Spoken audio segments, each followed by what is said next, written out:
एक बार की बात है, दो पक्षी एक ऊंचे पेड़ पर घोंसले में रहते थे। दोनों पक्षी एक दूसरे से बिल्कुल अलग थे। एक पक्षी छोटा और डरपोक था, जबकि दूसरा पक्षी बड़ा और साहसी था। छोटा पक्षी हमेशा हर चीज से डरता था। वह हवा, बारिश और यहाँ तक कि जंगल के अन्य जानवरों से भी डरता था। दूसरी ओर बड़ा पक्षी किसी भी चीज से नहीं डरता। तूफान आने पर भी यह आसमान में ऊंची उड़ान भरता था। अचानक एक दिन जंगल में तूफान आया।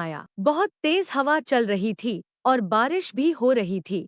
छोटा पक्षी बहुत भयभीत था। वह घोंसले के एक कोने में डरकर बैठ गया। हिलने डुलने से बहुत डरता था। दूसरी ओर बड़ा पक्षी डरा नहीं। वह घोंसले से बाहर उड़ गया और तूफान में चला गया। बड़ा पक्षी हवा पर सवार होकर आकाश में ऊंचा उड़ गया। वह बहुत ही खुश था। बड़े पक्षी ने कभी इतना स्वतंत्र महसूस नहीं किया था। थोड़ी देर बाद तूफान थम गया। बड़ा पक्षी वापस घोंसले में लौटकर आया और छोटे पक्षी को अपने साहसिक कार्य के बारे में बताया।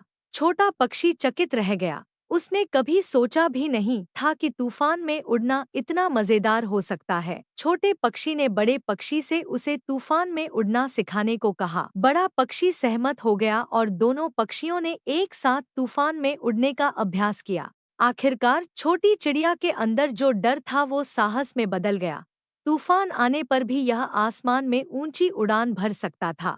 छोटा पक्षी तूफान में उड़ना सिखाने के लिए बड़े पक्षी का बहुत आभारी था। दोनों पक्षी एक साथ घोंसले में रहते रहे। वे अभी भी बहुत अलग थे, लेकिन वे सबसे अच्छे दोस्त भी थे। उन्होंने सीखा कि अलग होना ठीक है और हम सभी एक दूसरे से सीख सकते हैं। कहानी का सीख यह है कि अलग होना ठीक है। हम सभी को इस बात पर गर्व होना चाहिए कि हम कौन हैं और हमें दूसरों में अंतर की सराहना करना सीखना चाहिए। हम सभी एक दूसरे से सीख सकते हैं और हम सभी दोस्त बन सकते हैं, भले ही हम अलग अलग हों।